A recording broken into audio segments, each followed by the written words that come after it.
Great. So I think it's time. Good afternoon and a very warm welcome to all of you.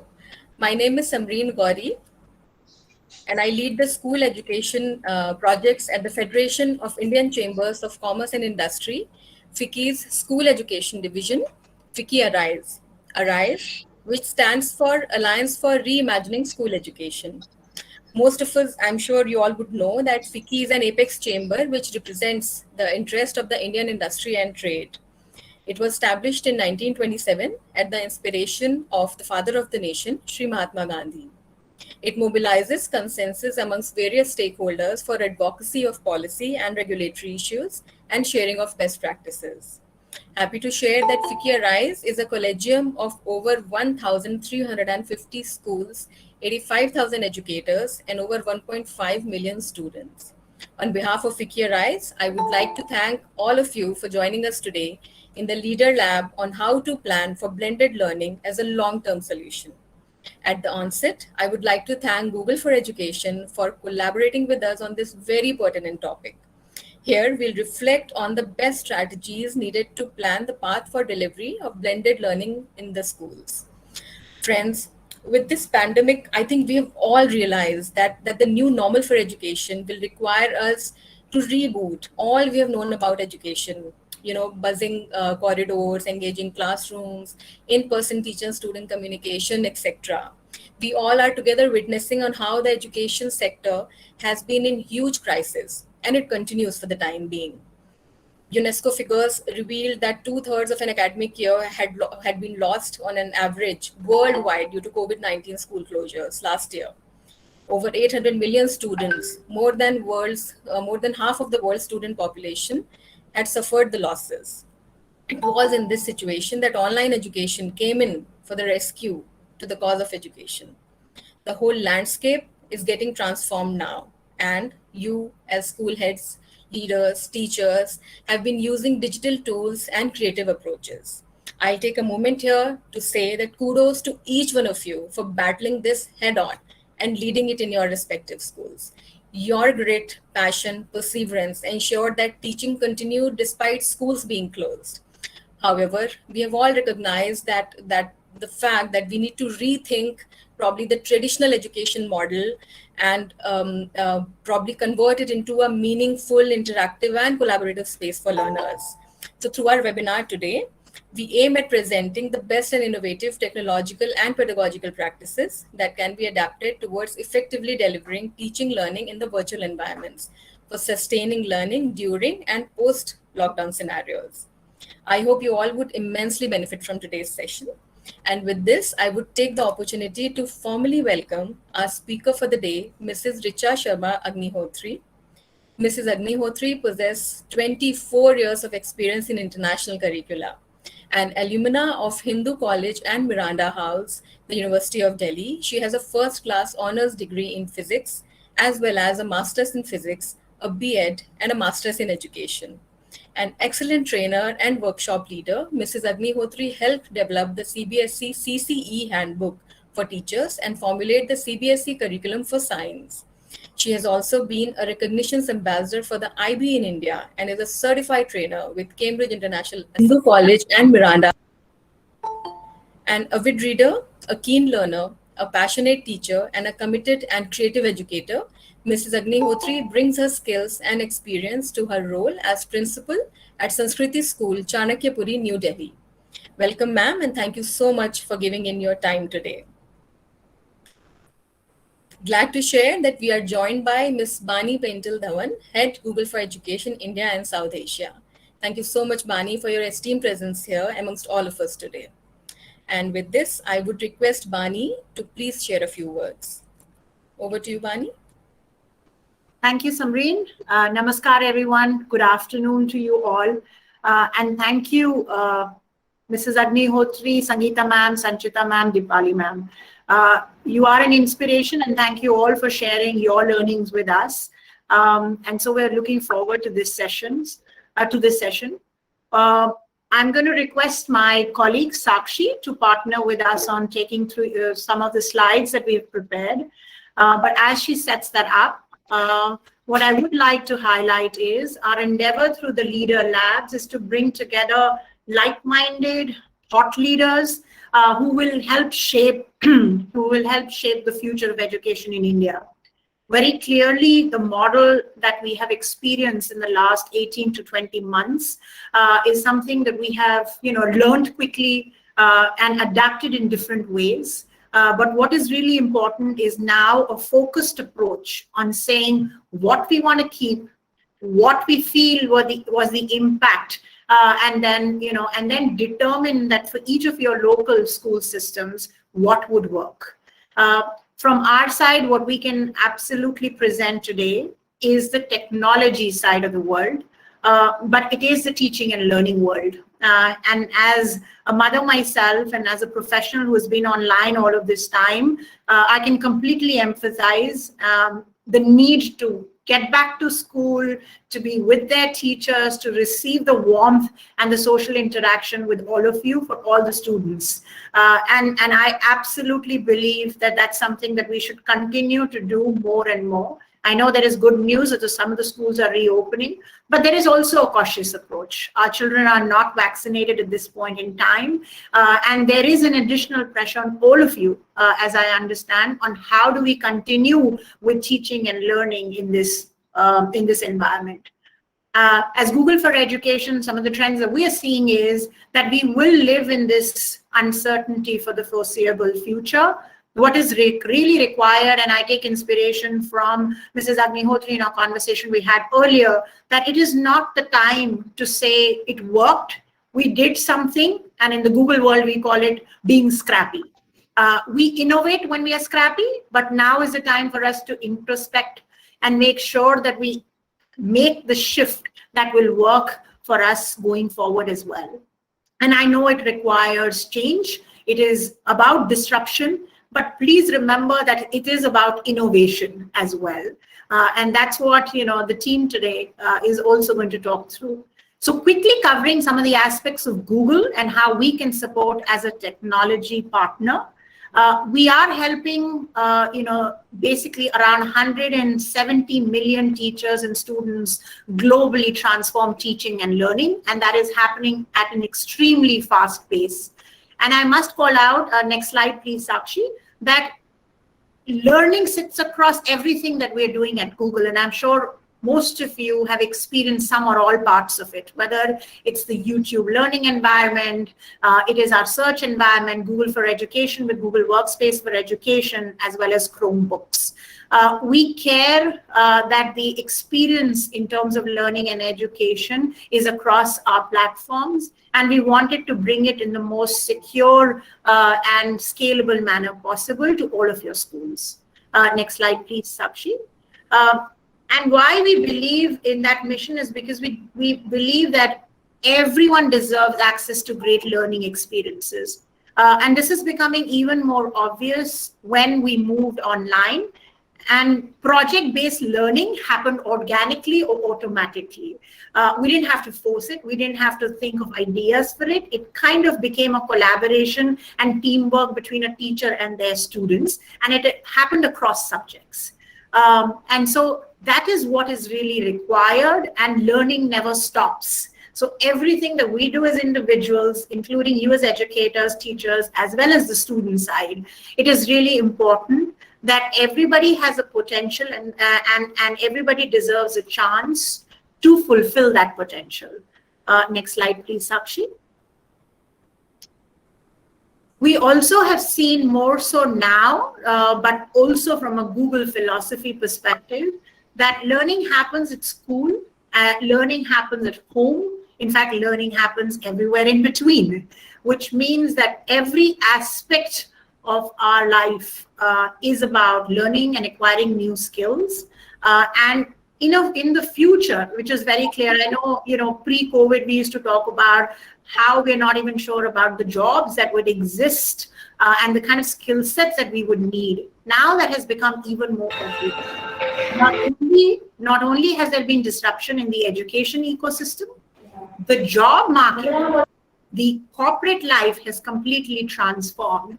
And so it now becomes even more important where, computing has been forwarded by almost 5 years, when digital learning experience and digital capabilities are required here and now in building those skills for our students. Next slide, please, Sakshi. And what we do in this learning and education environment is to provide different sets of technologies and tools that will help educators, school leaders, and students. We're also sure. Thanks, Sakshi. We're just going to stay a bit here. Google Classroom is our learning management system, and one part of transformation that we believe that needs to happen in learning is to build a very cohesive digital learning experience, which means that there should be access, which means connectivity as well as devices for each teacher and student.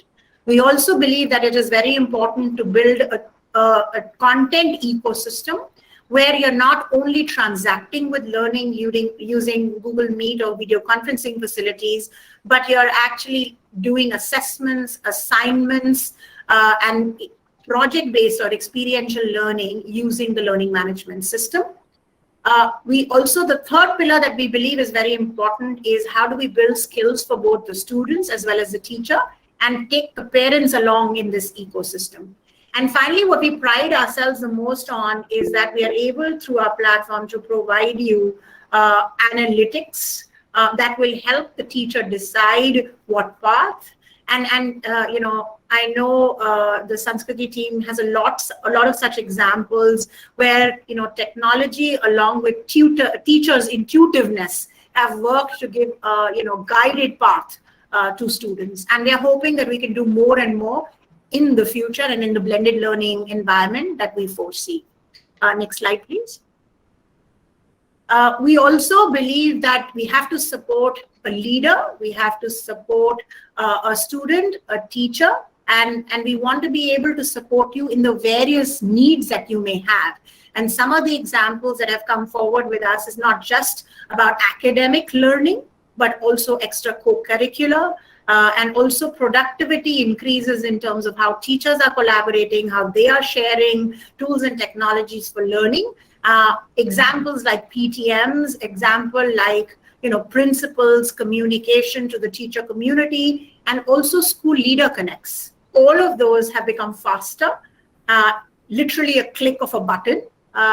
And we should definitely take some of these forward in the new or hybrid world that we all foresee in the future. Next slide, please. What do we have for education leaders? Our endeavor through our platform and our complete ecosystem with Workspace and Chromebooks is about how do we enhance analytics and provide you the kind of student outcomes that you're looking for at a school leader level.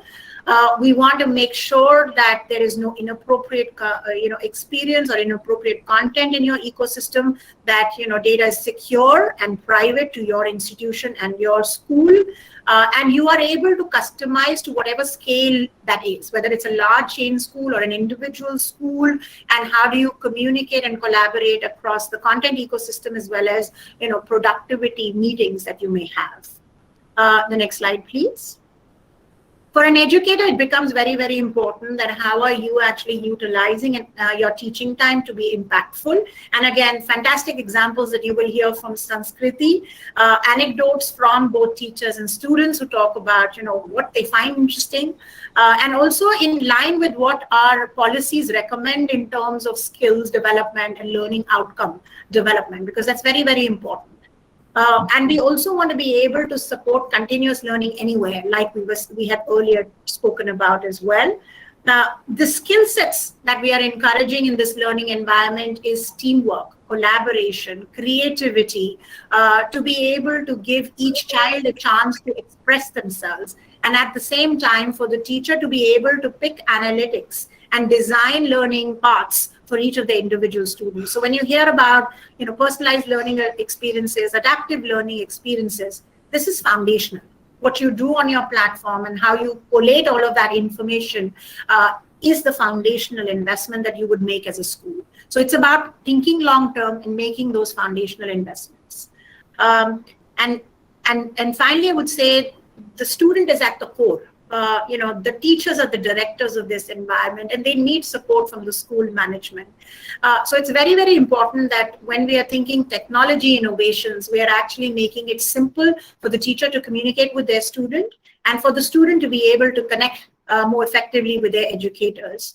We also want them to have experiences in both the hybrid world as well as the online world that is seamless and where they are at the center of their learning path.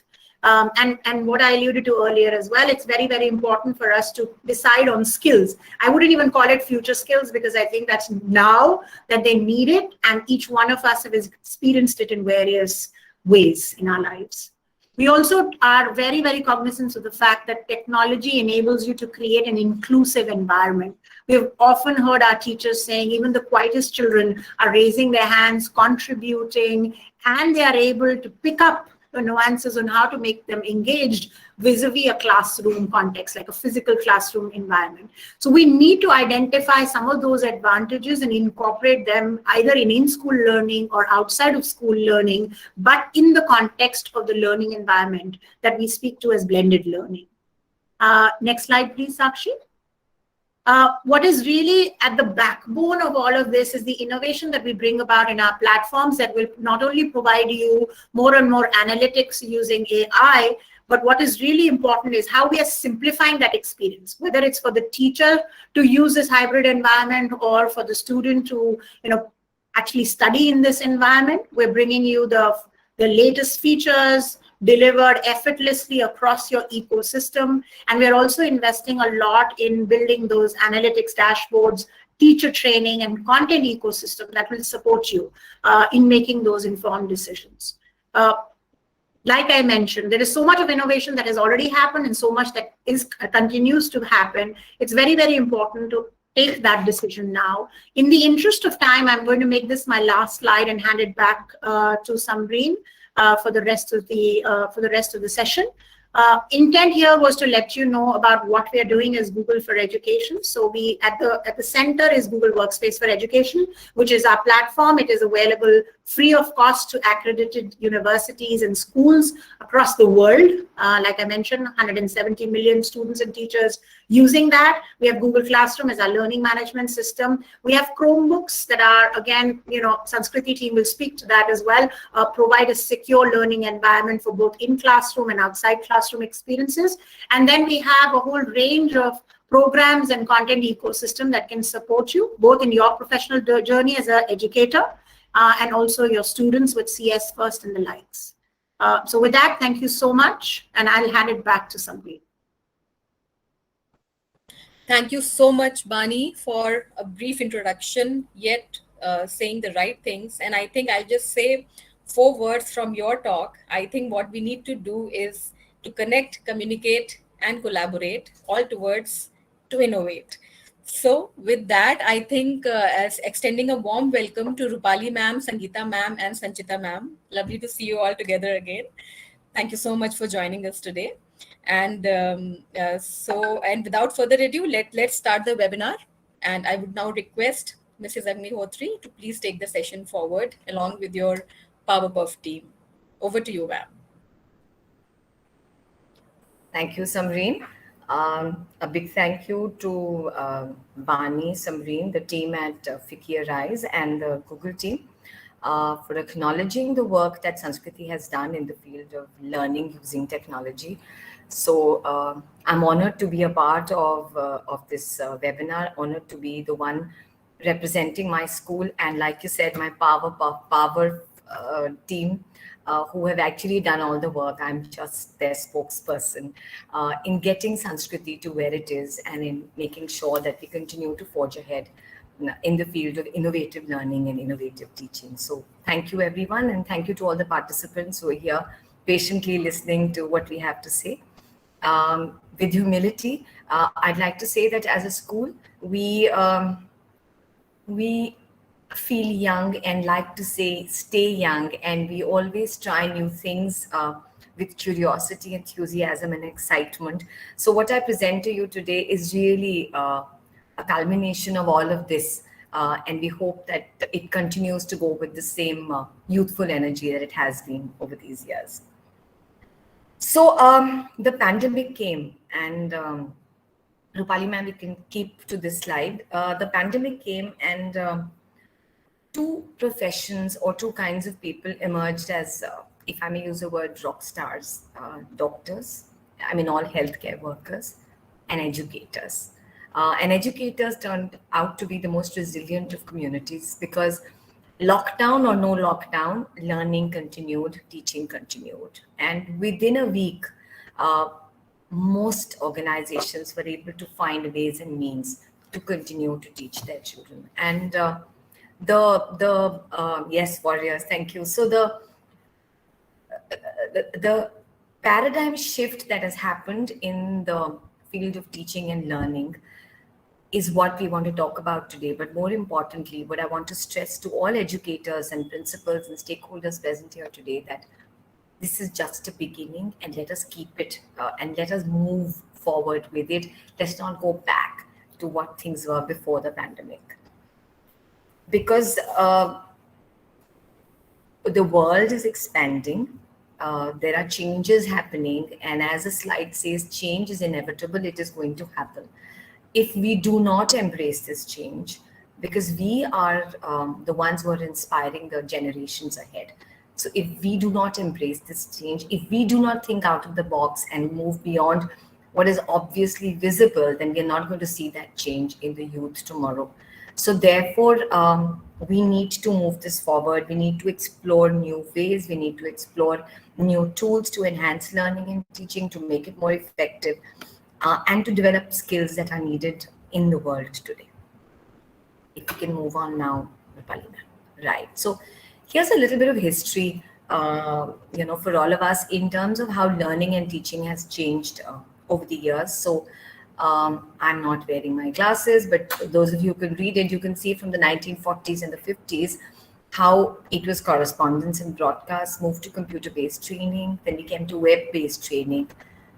We started with blended learning in about 2000s, and then moved on to social and virtual learning, and we're looking at online learning and industry now bringing in their own element into learning. I'll tell you a little bit about my own history. I did my master's in 1992, and 4 or 5 years later, I was teaching the international curriculum. I started to teach physics, and I was to teach communications and technology in communications to my students. Now, when I finished my master's, we weren't taught, the computers hadn't really come in India the way they were in the rest of the world. I was not using any IT tools to do my teaching. GPS hadn't come, internet was not there. So my teaching was all the change that I had to do and train myself into what I had not experienced myself, forget about, learned about it. I'm just giving an example of how changes happened. So my first few years, I used to do the OHP. I don't know how many of you remember that. We used to make slides with transparencies, and then came the computer, and then we discovered PowerPoint. And then when I joined Sanskriti school, I moved from MS Office to using Google Sheets and Google Docs and collaborative learning. So change is inevitable. And from the time of independence to the present time now, you can see this global interconnected world requires this change. And if learning and teaching does not embrace this change, if it doesn't happen here, then our children, our students are going to be, all right, I'll increase I'm at the maximum, right? So our children and our students are going to be at a disadvantage with the rest of the world. So this is just to explain that this change is going to happen, is going to continue to happen, and therefore we need to embrace this change as we move along, right? So let's look at different forms of learning. I mean, they've changed over the year, but they all continue.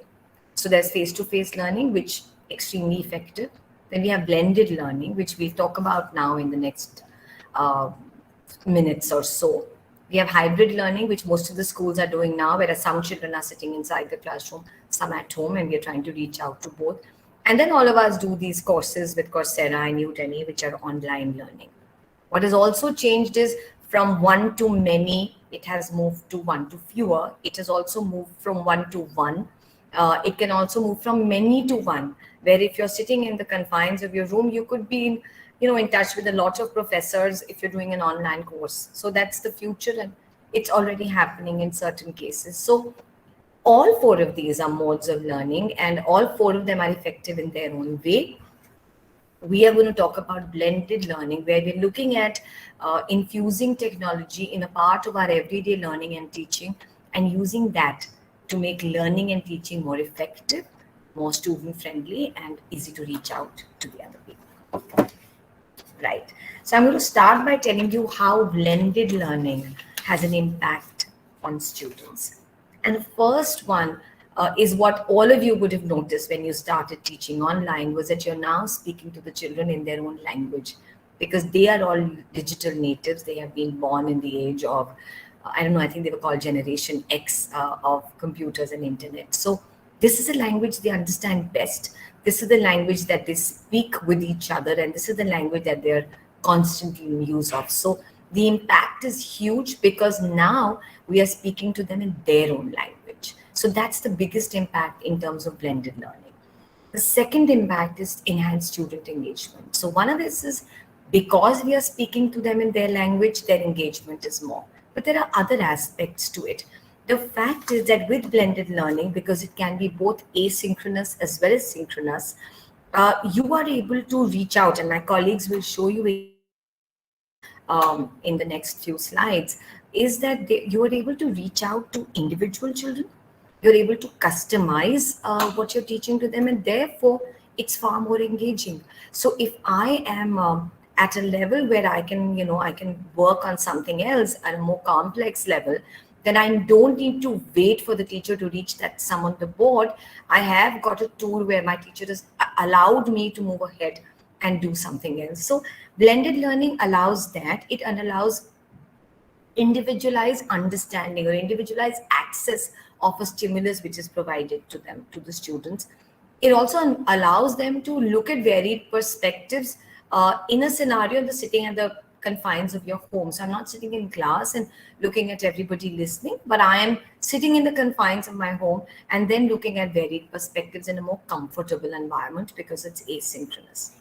Yes, they're learning at their own pace and their own time, again, because of the fact that it's asynchronous, and also because they're getting, everyone responds differently. So I'm a completely visual learner, and I work best if I am seeing something. There might be someone who's best is an auditory learner, and they respond to teacher teaching.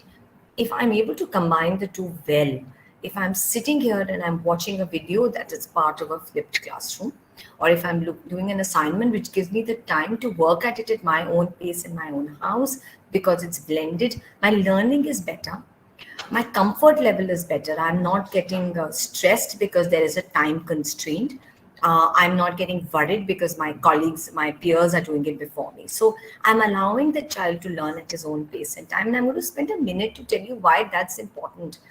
Is that traditionally our assessment system allows a 3-hour exam. And whatever be the kind of it, whether it's a competitive exam, whether it's a regular exam, it's within those 3 hours I have to prove myself. But in the real world, it isn't like that. It's, if you're a doctor or if you're a teacher or if you're an architect, you're not told that, okay, here's your 3 hours, design your house, you're not allowed to use any resources, and present it immediately, and you should be, have the client happy with what you do. That isn't how it is. So we ought to learn skills if we are allowed that space to work at our own pace and at our own time. Next, we come to the 4 C's: creativity, collaboration, critical thinking, and communication. So these are really important aspects of skills that required by every child. And I'll go back to the example of an architect. I don't just need to design beautiful houses. I need to be able to collaborate with a team of people to get that house in place. I need to work with a draftsman. I need to work with a client who has a certain understanding of what they really want.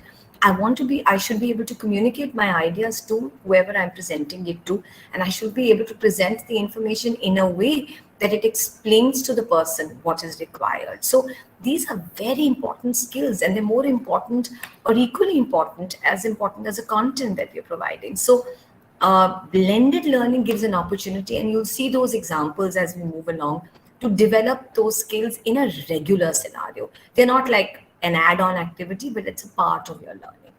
And finally, the most important skills of information literacy, which literacy skills of information, digital literacy, and media literacy. So I think in the present scenario with the WhatsApp messages and the overload of media images and media information, we all need to be literate. We all need to understand what to believe, what not to believe. If I have to look for information, where will I get authentic, validated information? Do I just type on Google, or is there a way to refine my search? What is the best way to research in the best possible fashion? Blended learning allows you that time, allows you that space, and develop those skills of being able to find information, not waste time over it, validate and verify that that information is correct, use that information effectively, and understand the wider perspectives of use of that information. So the impact of students, and these are just a few, in your face impact, but it's huge across on students. We'll move on to the impact on teachers. I think the first one is a sense of fulfillment, because now you're no longer just the top heavy hierarchical teacher, but you're more of a mentor and you're more of a coach, because you're allowing space for the child to access information and engage with it in their own way. So each child will engage with it differently. And as a mentor, as a coach, just allow them to help them to find their own engagement with it and to work with it. Enhanced student engagement is always fulfilling, because you know that it's fulfilling to see that your children are enjoying what you're doing, the learning is happening, they're meeting the outcomes that you intended. So that's a beautiful impact for teachers. More opportunities for collaboration. So you start work on something and you get inputs from all students, and that input can be shared with your colleagues. So the collaborative element of blended learning, and Google has amazing docs for that, really works to the advantage of the teacher, because at no point can that collaboration happen in a completely offline scenario. Because how often can you go and sit in a teacher's class or sit and work on this, because school has limited time and limited. But a collaborative document which you can work on later time beyond school hours works very well in teams, in school teams. Professional growth. So I think the pandemic showed us that the embracing of technology that happened and the use of that technology was a huge change, sea change in our professional understanding and use of technology. So I think professionally there has been a growth in terms of teacher engagement and understanding hugely in the pandemic, and it's very fulfilling, and it's also something which will not as useful in learning in your everyday teaching and learning in your job, but in everyday life. I mean, you're far more organized, you know how to work your calendars, you know how to use Outlook, so all of those things are a part of blended learning, which are incidental learnings for teachers. So professionally, it's a paradigm shift, it's an evolution, in a very positive direction for the individual. Improve time efficiency. I think we all know that. Flipped lessons, all kinds of synchronous activities improve your efficiency. You don't have to repeat the same thing. You don't have to talk about it constantly. You allow a child to access it in their own way. You allow them to create content, present it, and all of this increases the effectiveness of the class and also improves the time, gives you more time to work on it. Improved evaluation of student learning. So, the little quizzes, the Kahoots and so on that we do with the blended learning give you a very quick feedback of how students are performing. So for a teacher, that's a tremendous tool. It's data which doesn't require long time to analyze. It's there in front of you, and you can do a quick fix just there and then. So I do a quiz, I do a Kahoot, and I see some results, and I realize, okay, question 5, everyone got wrong, right? Let me now see how I can fix that. So that improved evaluation. Now, this is in a very short scenario, but an overall also, when you can compare students' work, when you have groups of students working with each other, you can actually evaluate whether you're achieving your learning outcomes, whether each child is at the same level, and how can you customize and work to. So again, for impact for teachers is huge in the blended learning scenario. And of course, improved student engagement, I've already talked about. I think it's there across in all areas. So, Sir Ken Robinson said that we have to prepare students for jobs that don't yet exist, using technologies that haven't been invented in order to solve problems we don't even know are problems yet. So how do we do that? We do that by first equipping ourselves. Unless I equip myself, I will not be able to translate those skills. I will not be able to translate that learning to my students. And I think blended learning is the best way of reinventing ourselves to suit present needs. And the moment we do that, we are also reinventing education as we go along. So what is actually happening in the last few months, and I hope continues in the coming time, is a revolution in education, and all the sort of Google as one are change makers, are the ones who are really helping us in this revolution and making it move forward. So we are a part of a historic time in the time of education, and I think we should all pat ourselves on our back and appreciate ourselves once in a while to see what good we are doing to the process of teaching and learning. Right, so let's come to Sanskriti now, and how Sanskriti has moved forward. Our vision statement says that we would like to create happy thinking and feeling Sanskritians who will be change makers.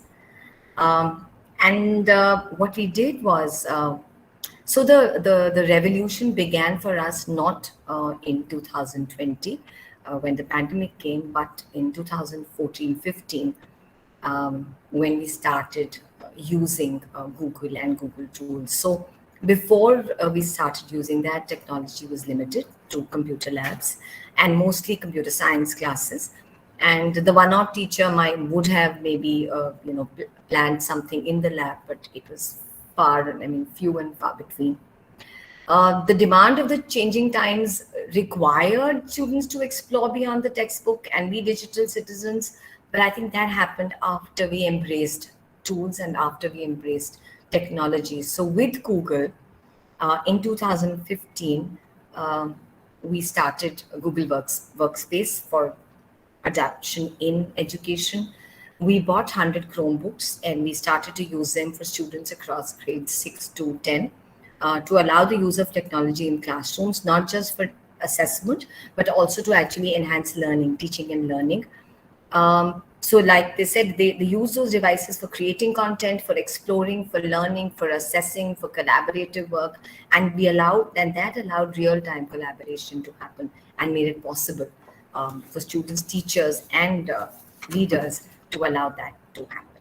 So if we go back, if we go to our journey now and we look at our curve, like I said, it started in the summer of 2015. And I have to, at this point, acknowledge and appreciate the previous principal, Mrs. Abha Sehgal, who actually introduced Google Space, Google Workspace, as well as, who agreed to that at the advice of the three ladies we're going to meet today now after this, and brought in the Google Chromebooks and adopted Google tools for learning. So summer of 2015 was the first time that we had a training for teachers, and we got a cohort and a group to take this on, use of digital technology in enhancing teaching and learning. 2015, students started to work with Chromebooks, and teachers and students together started to explore this field of technology in education. And it was an exciting journey because there are loads of changes that happened along, and a lot of individuals evolved and explored, and it was a really exciting time. And then came 2020 when it became Google Apps for Teaching and Assessment became the mainstay for 100% staff and students. So between 2015 and 2020, each and every member of Sanskriti School, of course 2020, every member of the country who would educate us. But in our case, by 2020, we had all our staff trained and using Google tools or other sources, resources for IT and for technology, using technological tools for teaching and learning. And so this is how we started. And we'll pause here for a minute, because I want to now, for any for any revolution to happen, any paradigm shift to happen, you don't just need resources, infrastructure, a management which is willing to spend, or a leader who thinks beyond or is a visionary.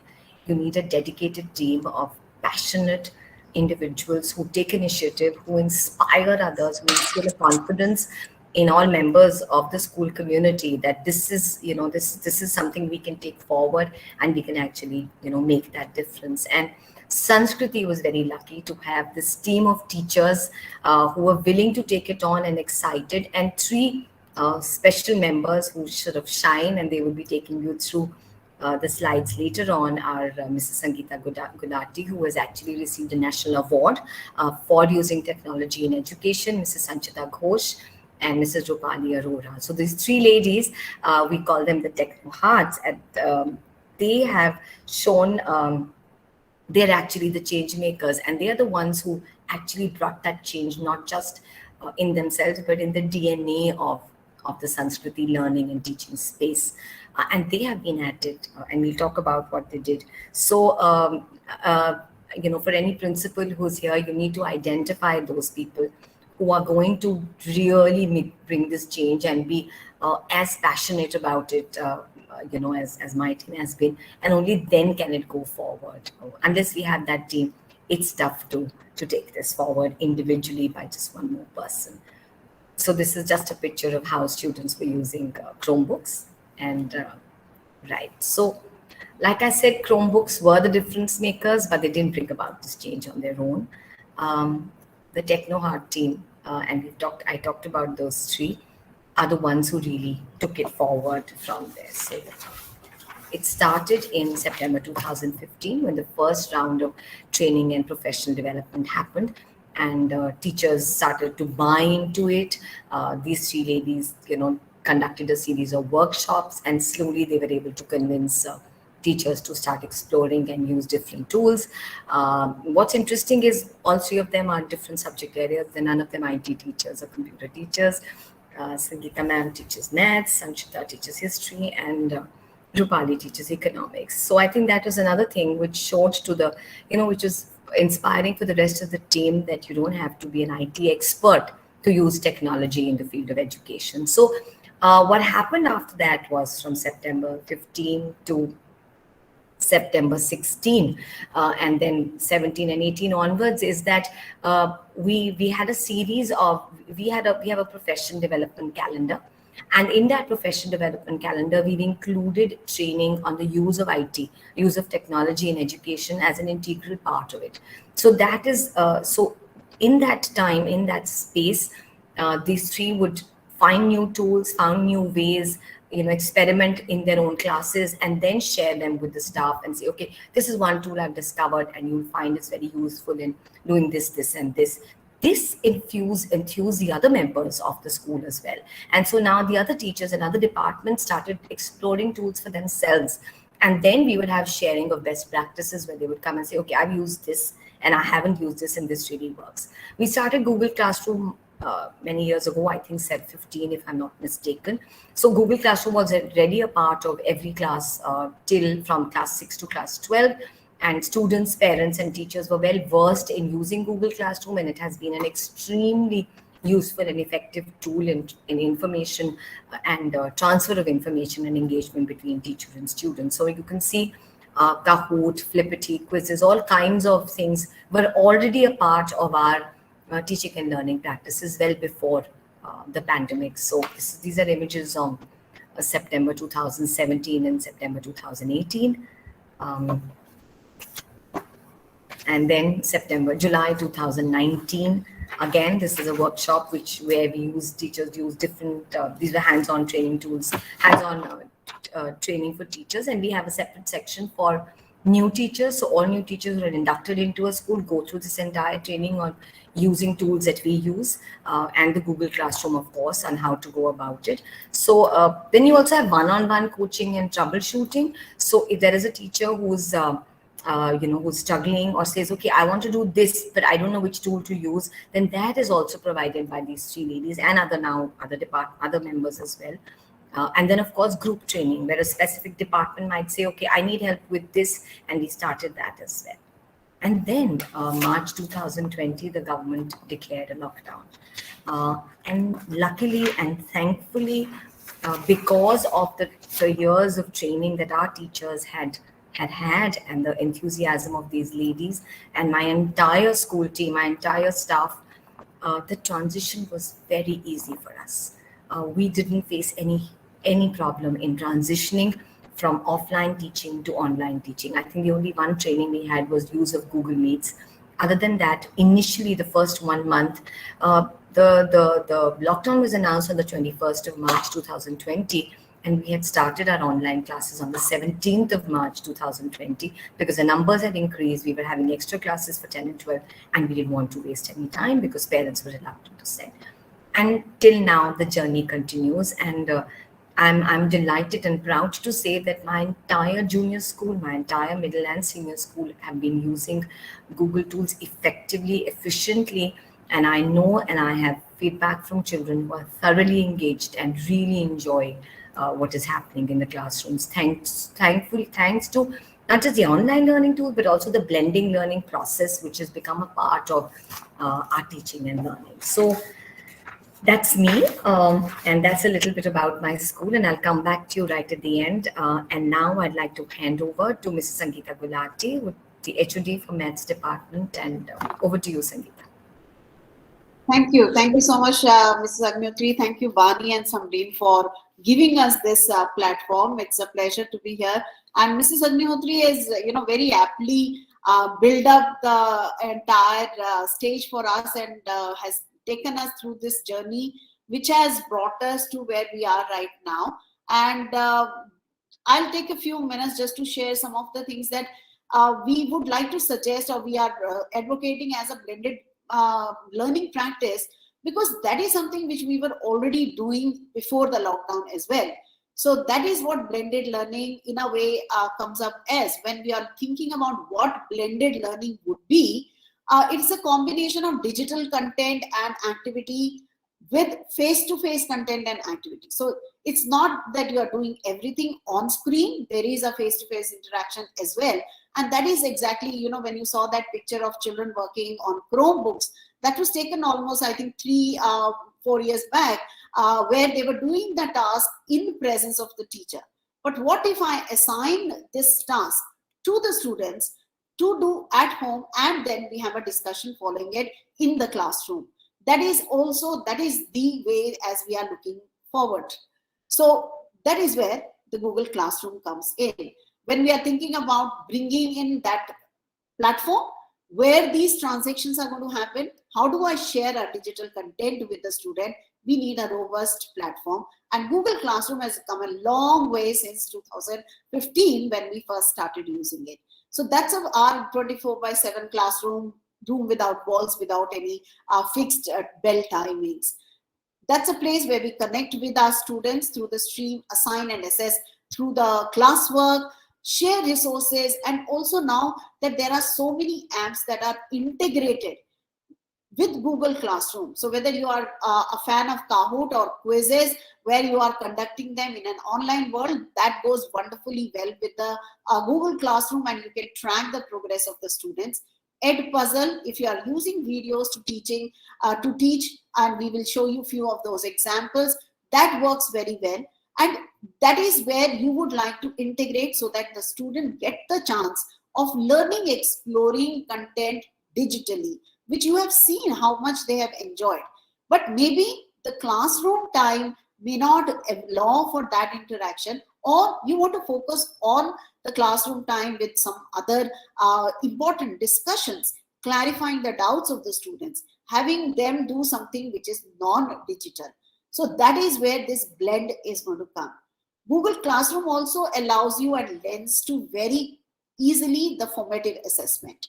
So all the tools or all the apps that we've been talking about, whether it is Kahoot or quizzes or Google Forms, they all lend very, very robustly to the concept of formative assessment, giving teachers an idea of where your students stand and for you to give them a feedback. That is where the formative assessment really, really matters for me to get back to the students. giving students a chance to be creative. So all our subject enrichment activities, they are beautifully, can be done through Google Apps. So whether it is Google Drawings, Google Slides, Jamboard has become so popular in the last 16 to 18 months.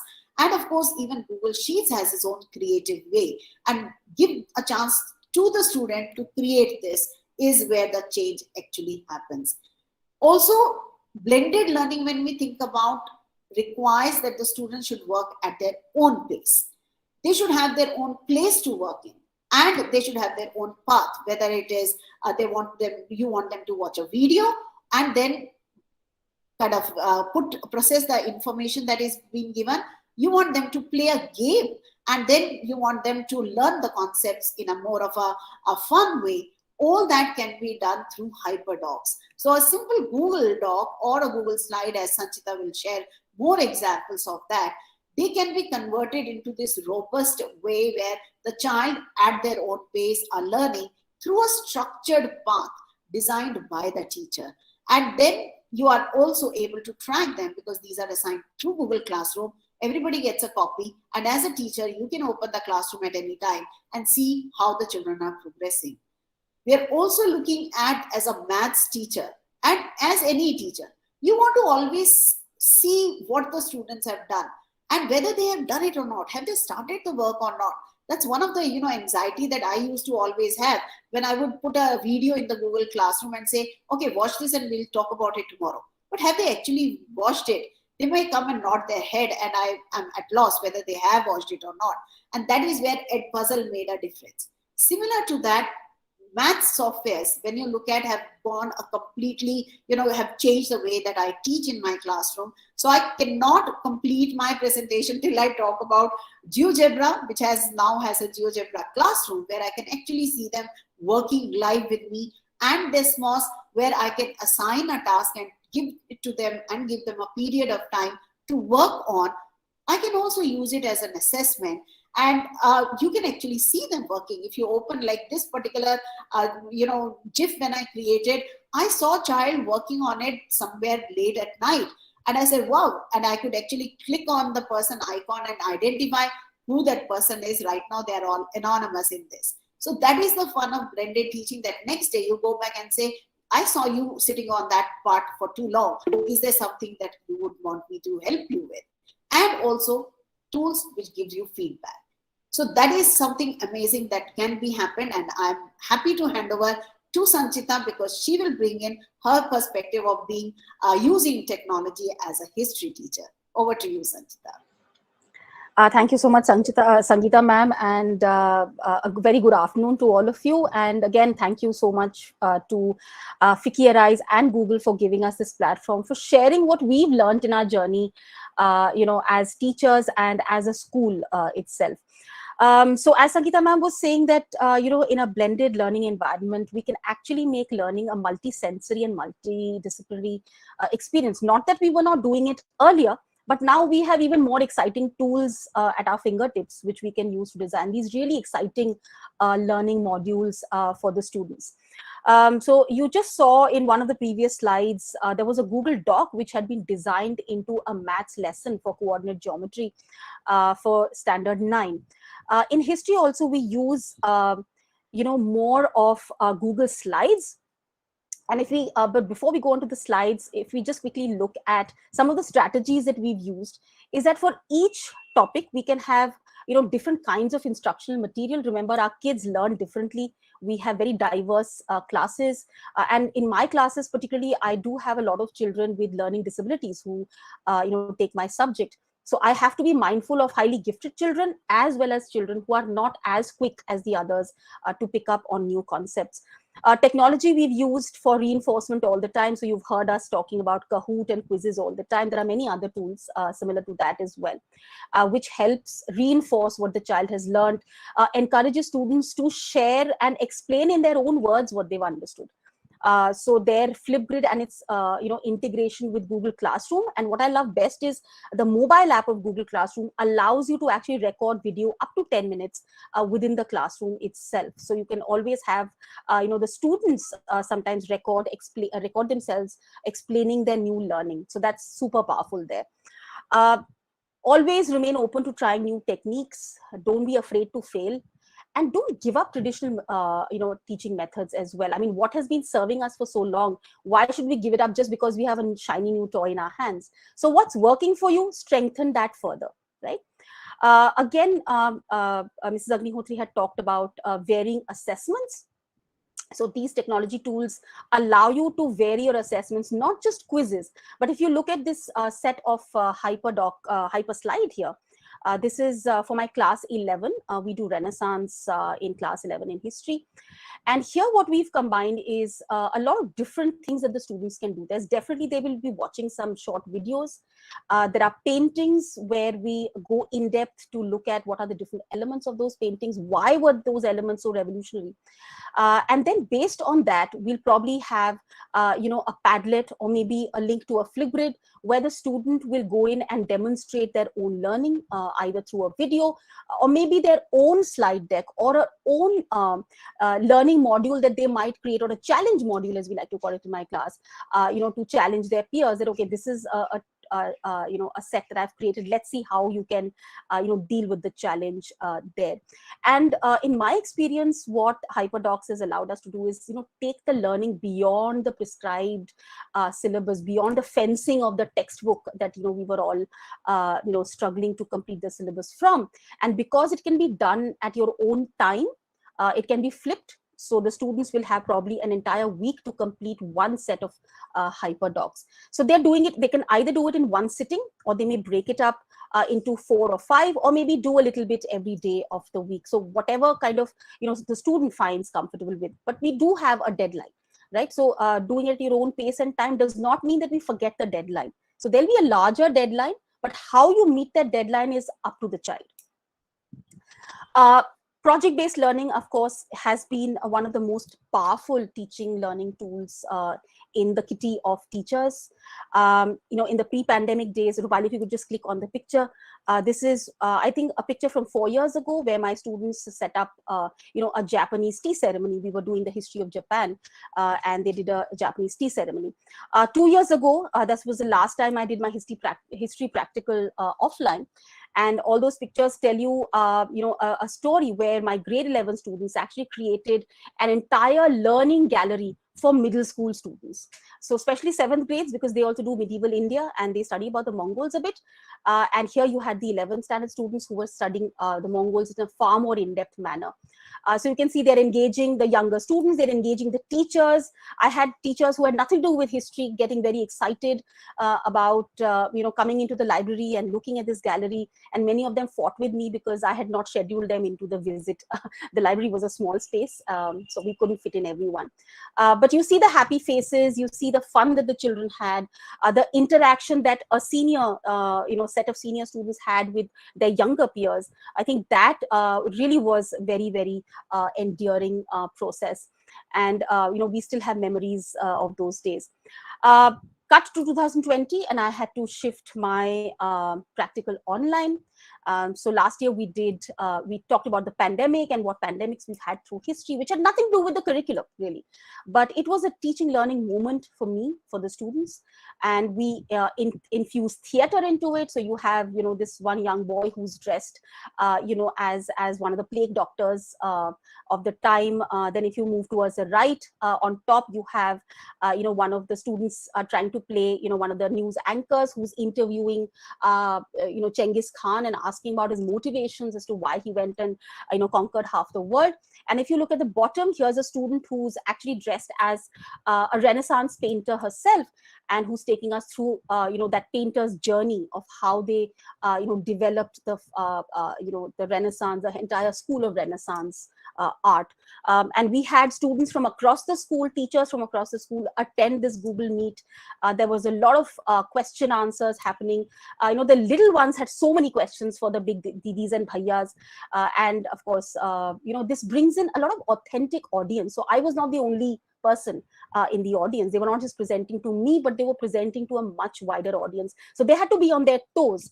And I'll show you how they had to be on their toes in a bit. This is blended learning in action. So this was an asynchronous learning format where I had posted an Edpuzzle video, which the students were expected to watch on their own time, answer a few questions that went along with it. You can see on the bottom left hand, I have the teacher's dashboard, and I can see who has watched how much of the video and has answered which questions. If you turn to the right, I can actually see how each of those students have performed.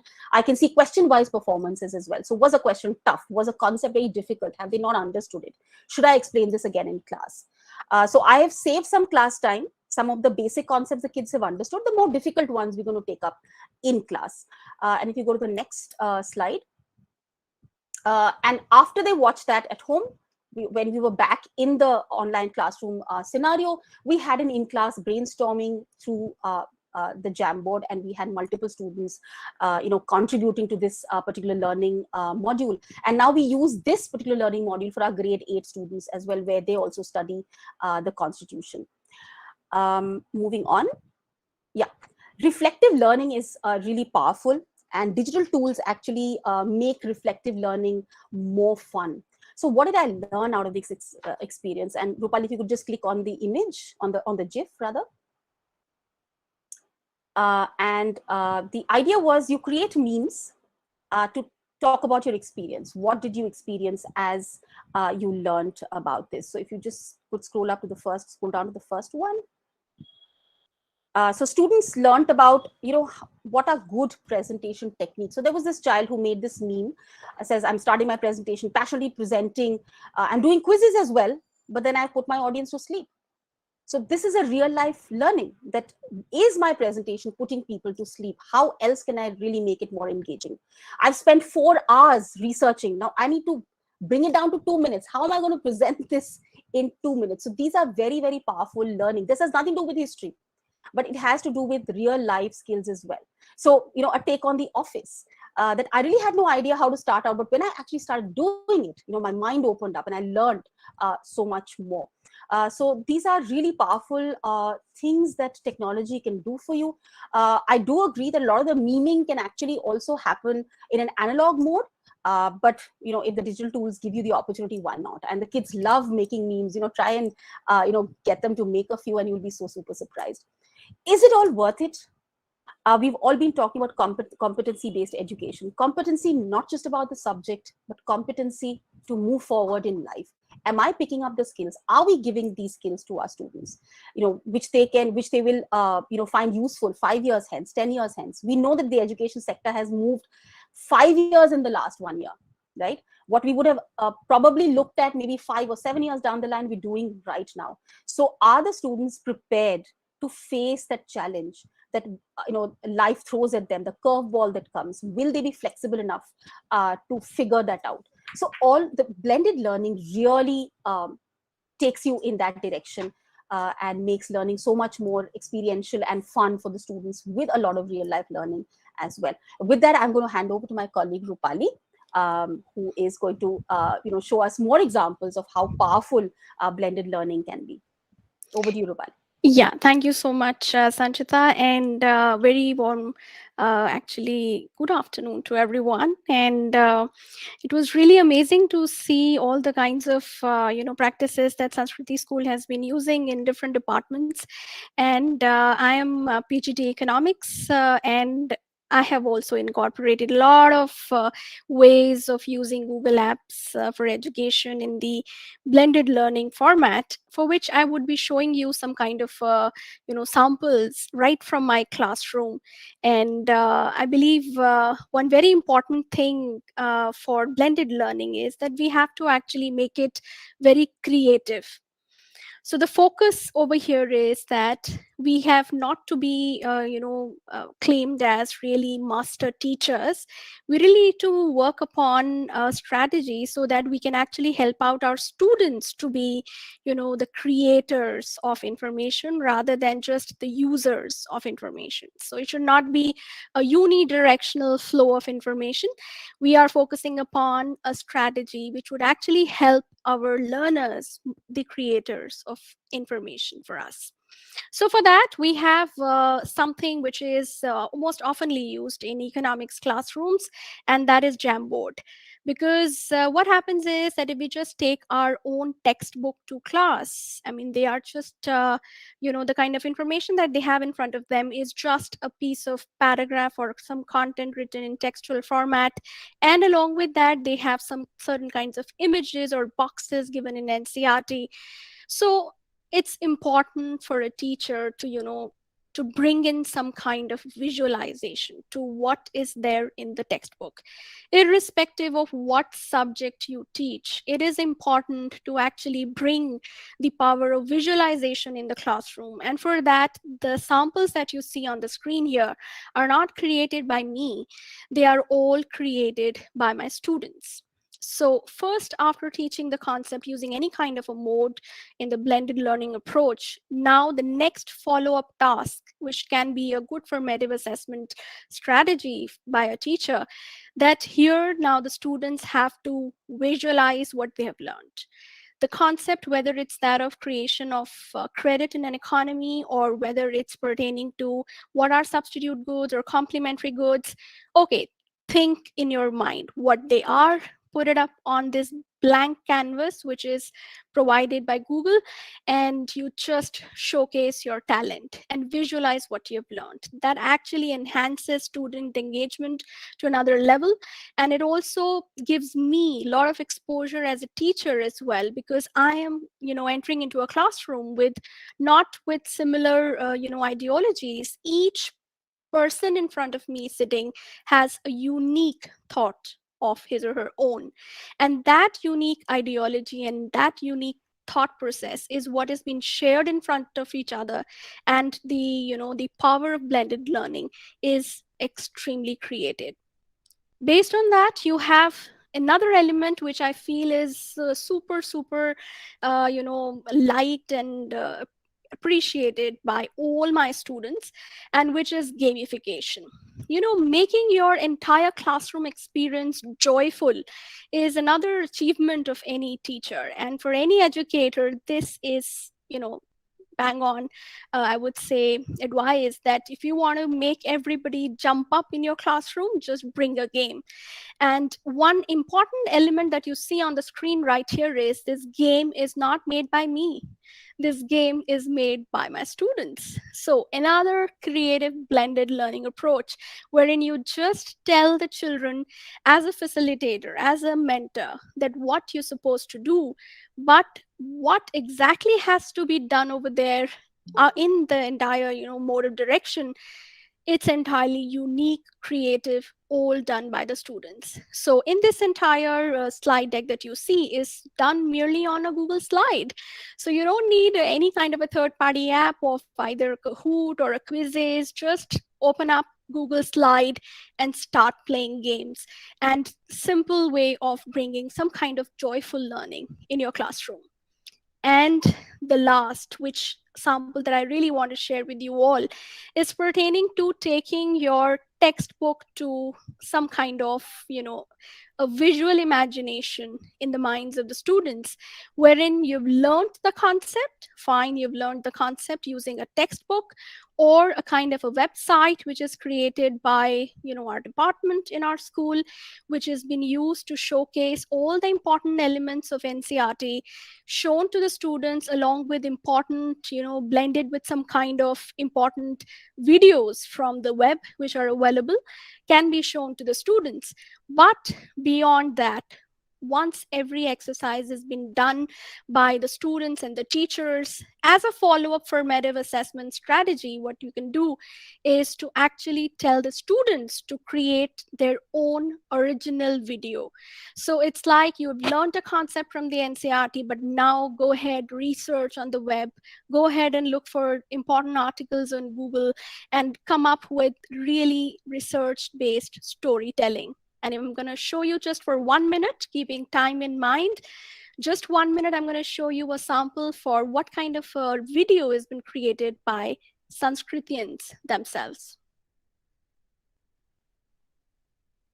India is a nation of 1.3 billion people with 28 states, 8 union territories, and 65% of the population living in rural areas.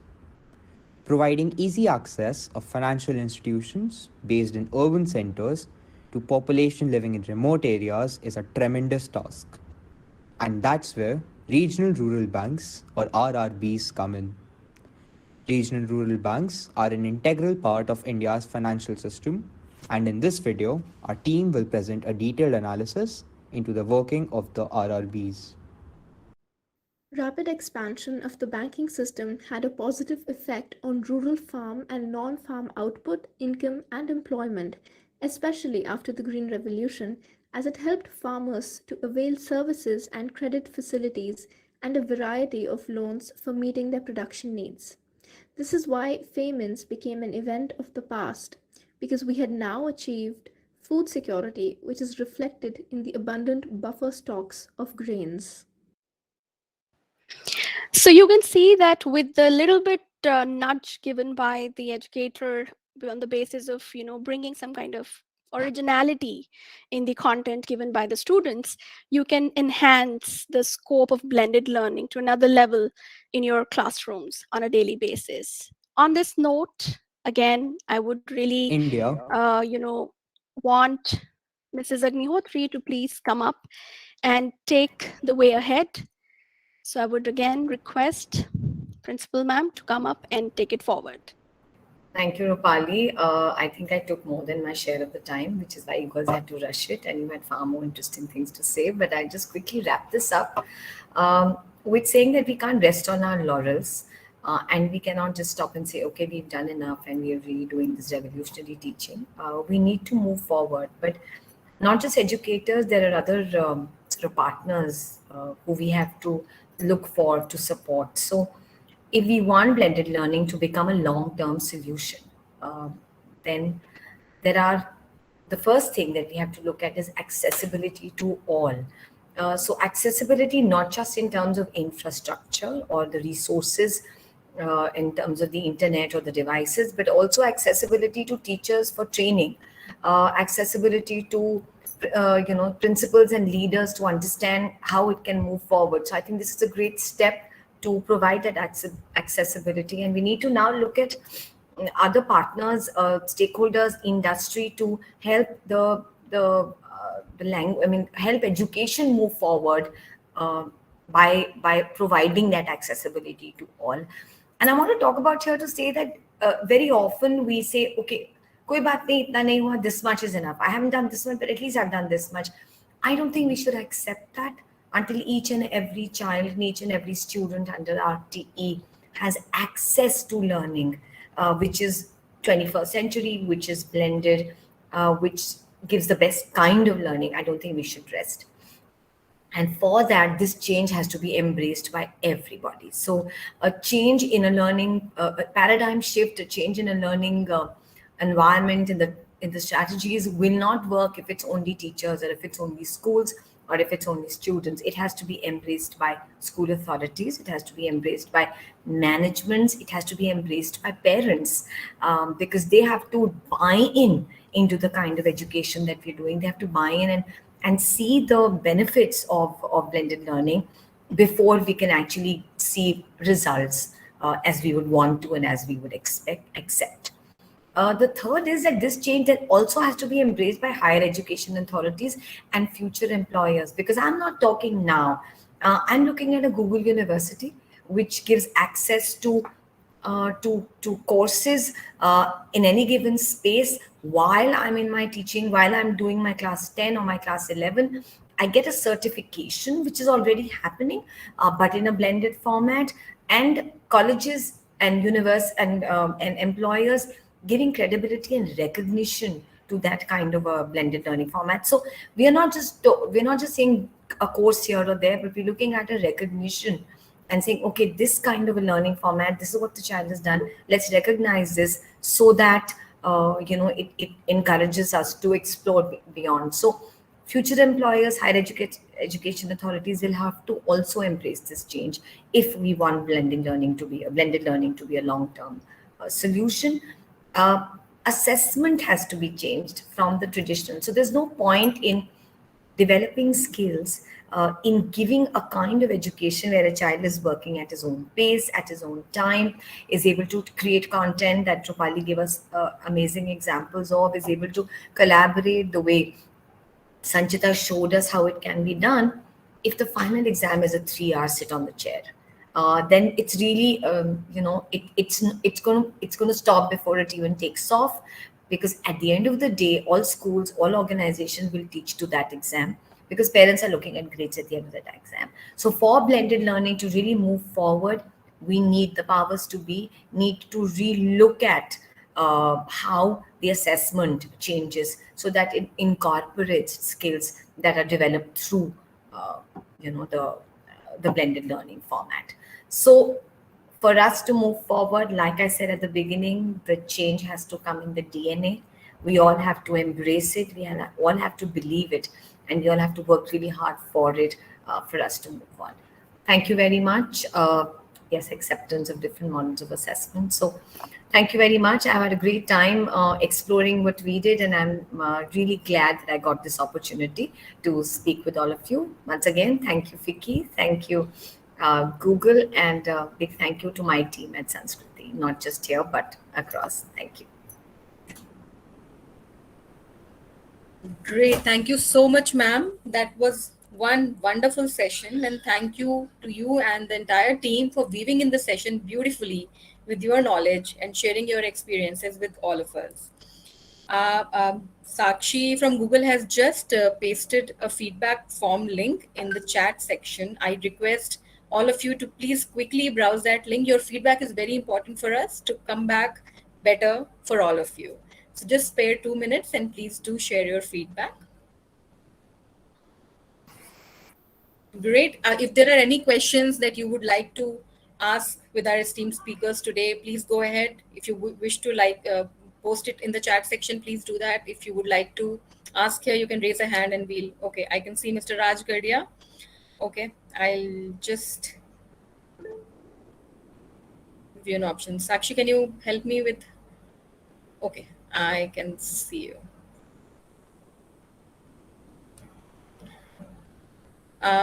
You can unmute yourself, Mr. Rajgadi, and ask a question. Hi, Samreen. Hi, Bani. So I have a question to the team from Sanskriti. First of all, great sharings. Really learned a lot. If a school is to start, investing in technology, especially in blended learning, I saw that you guys invested with 100 devices. What should a school do? Should a school invest in a certain set of devices, or should allow children to bring their devices? What should be the best way forward if someone doesn't have that big a budget? If I may answer that question on behalf of the others, I think you need to first invest in teacher training. And you need to invest in ensuring that the teachers are completely trained, and then look at least a small amount of devices. Google Chromebooks work best for the school. Because students getting their own devices will, you'll have to do a lot of changes and firewall and whatever come in.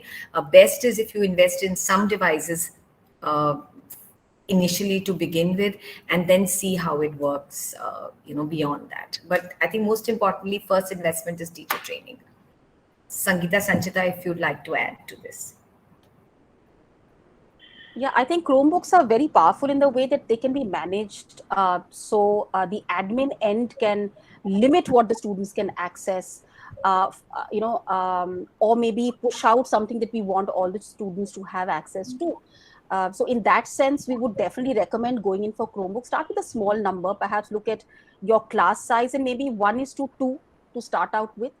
And as your experience grows, you can add to the number of Chromebooks. But we would always recommend Chromebooks over students' own devices, because students' devices cannot be controlled from the school. There are a lot of other issues that we need to tackle.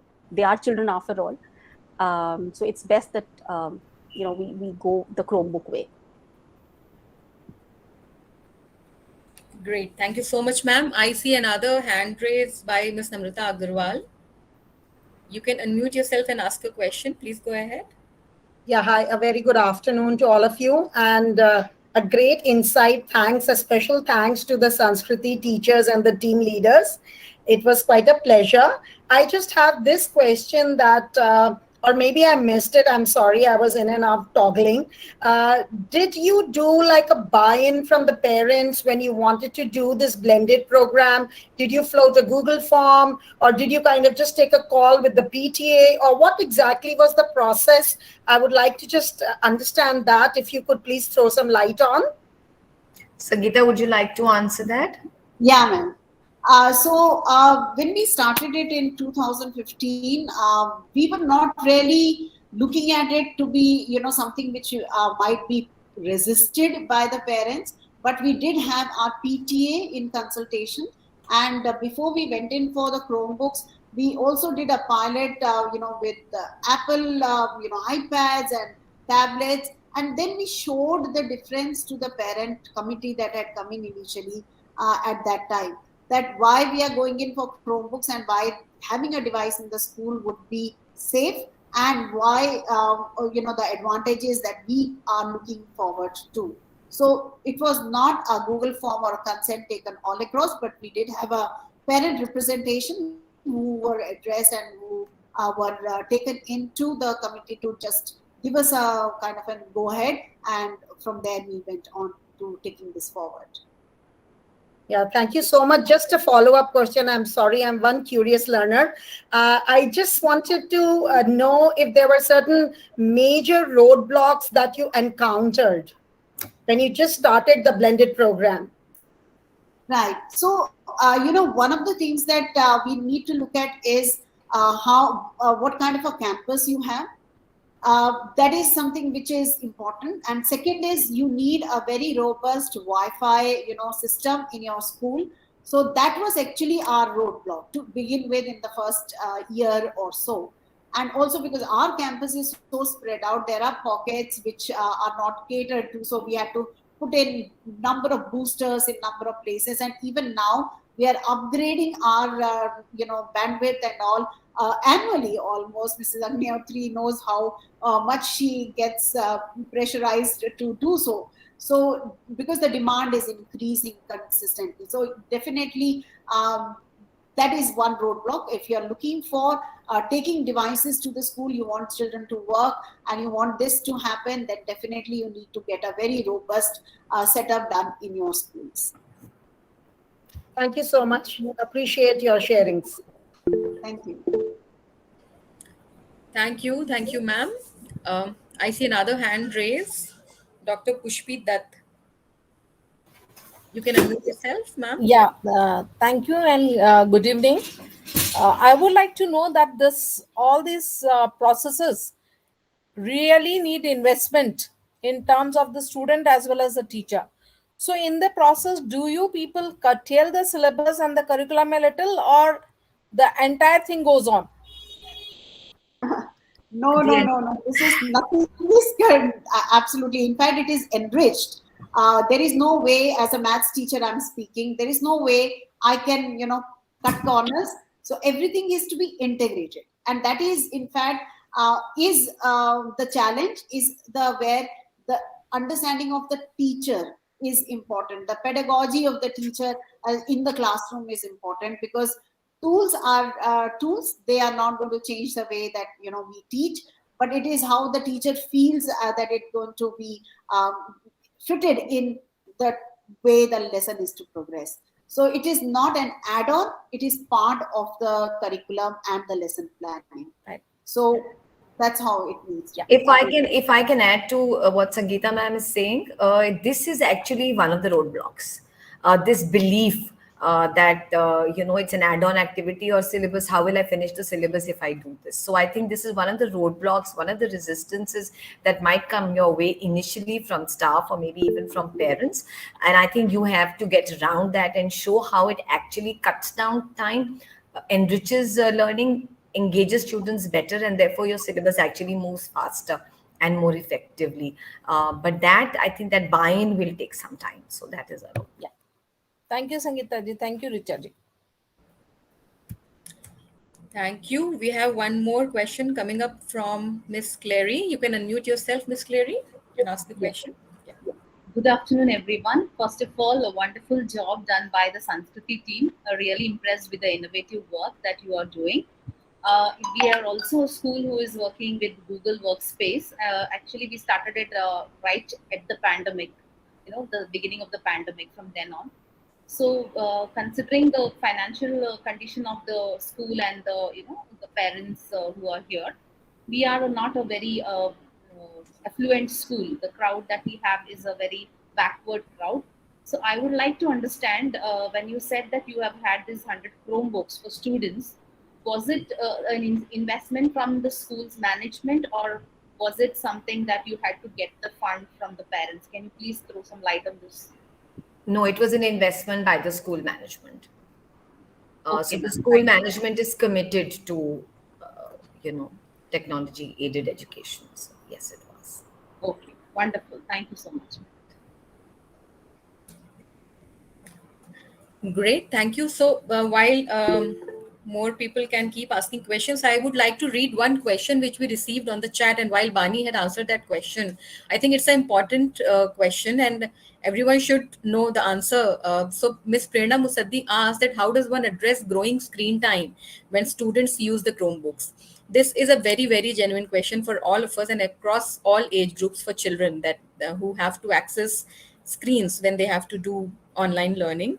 So, Google Chromebooks, you can determine learning and set a timetable so that there is no excess screen time, and you can always keep a tab on what timetable and which aspect to refer at what time.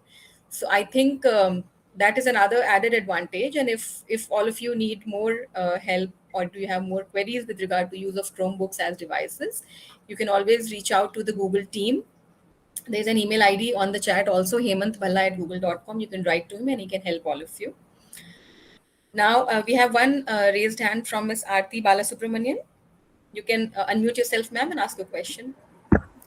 Thank you, ma'am. And thank you again for an overwhelming session. I think I had been lucky to attend some of Sangeeta Gulati ma'am's session from Bangalore, Sahodaya and all last year. So, and we also have been using Google Workspace in our school for quite a few years. My question is primarily to kind of to the Google team to see, can we look at an assessment and a more a secure kind of an assessment tool because most of the assessments forms that we do and all these things definitely helps us in formative assessments. But when you're actually looking at the proper testing, there are ways children can sneak out, go to other sites and then check and then come back. So if we look at have a tool which can restrict all these things and integrate with your Google Workspace and inside our Meet, I think it will be a great add-on for us to ensure the actual validity of the test. So, ma'am, I can take that from Google perspective and will request you to also share your email ID with us for more details. But in short, ma'am, those tools already exist. So, in learning systems across the world, and it has also been used in India, what we have available is a lot of control that you can execute both on Google Workspace for education side and in combination with Chromebooks, because there is a kiosk mode in which only the application or only the exam site would be visible and the student will not be able to go outside of that when the exam is being implemented. So there is technology already inbuilt, but it's an environment together, and we are happy to take it offline with you and share more details as well. Sure, ma'am, that's great. I am aware of that kiosk mode in Chromebook, But Yes. my additional request was to make it even to a web browser, so that if we can look at it, anyone who is taking from at any point of time, we still have the same control. Sure, ma'am. We will take that as feedback, and we'll definitely share the latest and the new features that we've been launching on the space as well. So we look forward to being in touch with you. Yeah, same here, ma'am. Thank you so much. Thank you. Thank you. I think some very important issues being discussed as part of Q&A. And I know we have exceeded the time that was allotted for this webinar. But if any of you have any other questions, you can come up, raise a hand, and we'll let you ask that question, unless you wish to post it on chat box, and we can always come back to you.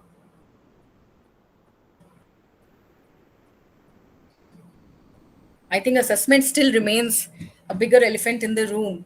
While you can still continue teaching using variety of tools, but how do you ensure that kids are actually giving the exams the right way?